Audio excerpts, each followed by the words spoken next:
Now that you've seen the listening areas in sequence, focus on the heart sounds in each area.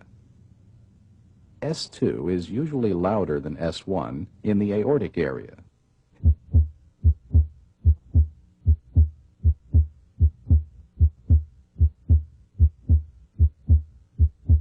Please breathe deeper than normal. S2 is usually louder in the pulmonic area also. Note the late inspiratory splitting of S2. Its first component, A2, is aortic. Its second component, P2, comes from pulmonic valve closure.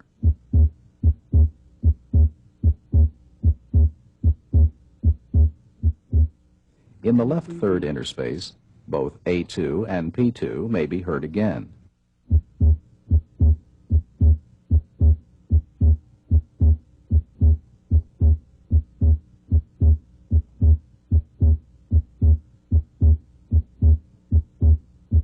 You may breathe normal now.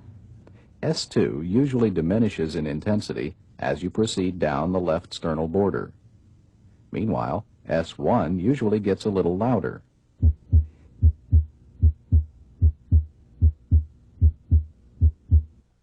In the tricuspid area, S1 may sound split.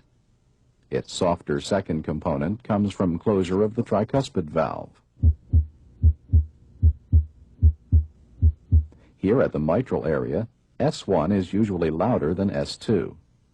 It comes from closure of the mitral valve.